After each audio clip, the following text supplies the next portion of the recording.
Cevriye'nin mutfağına hoş geldiniz. Bugün sizlere nefis bir ekmek tarifim var. Çok ince ayrıntılar var. Lütfen atlamadan izleyelim. Çıtır çıtır minik minnak sütlü ekmekler yapacağız arkadaşlar. Hiç tereddüt etmeden yapacağınız bir ekmek. Ben sütlü yapmak istedim. Onun için süt kullandım. Hiç vakit kaybetmeden ekmeğimizi yapmaya başlayalım. 1,5 bardak sütümüz var. İsterseniz suyla da yapabilirsiniz. Normal ekmek hamuru yapabilirsiniz. 1 paket kuru maya, 1 tatlı kaşığı şeker, 1 tatlı kaşığı tuz ekliyoruz. Daha sonra karıştıralım biraz. Sütümüz ve mayamız şöyle biraz karışsın. Daha sonra 3,5 bardak unumuz var.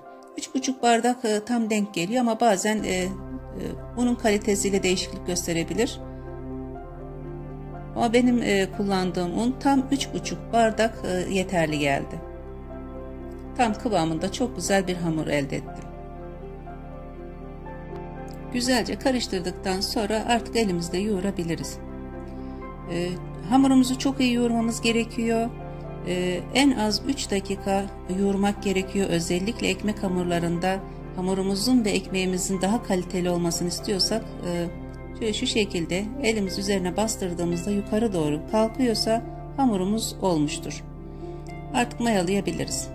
Şöyle güzel bir streçledikten sonra kapatalım üzerini. Hiç hava almayacak şekilde şöyle sıkıca kapatalım. Bugün hava çok soğuk. Dışarıda çok soğuk bir hava vardı. Sobayı yakmıştım ben de. Hamurumuzu da şöyle sobamızın yanına koyalım. Orada mayalansın. Hamurumuz mayalanmış, ortam sıcak olduğu için çok kısa bir süre içerisinde 25-30 dakika içerisinde hamurumuz mayalandı arkadaşlar. Şöyle göstermek istiyorum. Tel tel pufuduk pufuduk oldu. Hamurumuzu çok mayasını söndürmeden şöyle tezgahımızın üzerine alalım.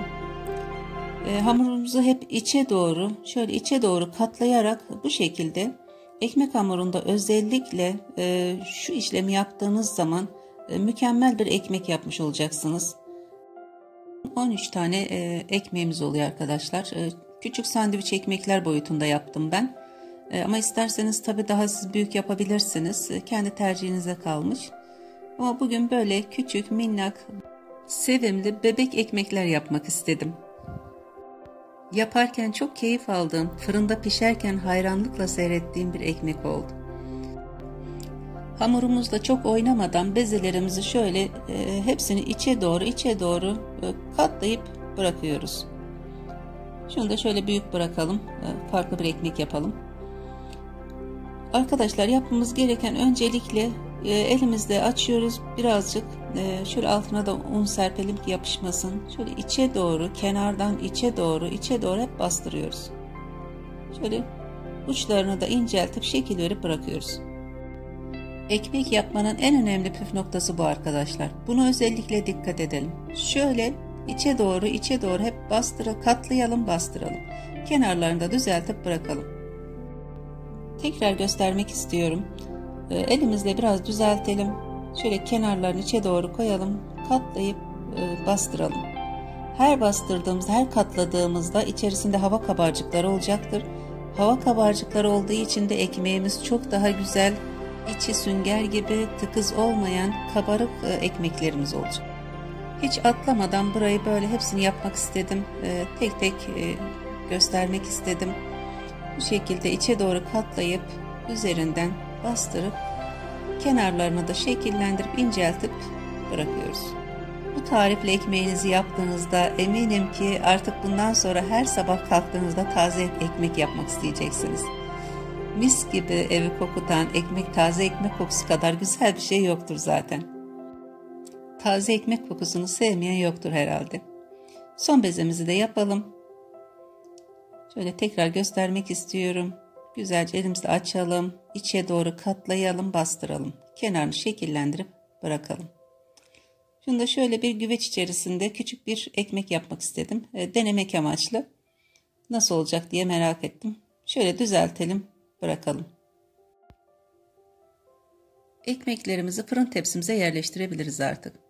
Şöyle biraz aralıklı yerleştirelim. Çok sık yerleştirmeyelim.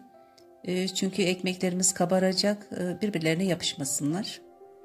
Şekilleri de bozulmasın. Şöyle keskin bir bıçak yardımıyla şöyle yan taraflarından derin çizikler atalım.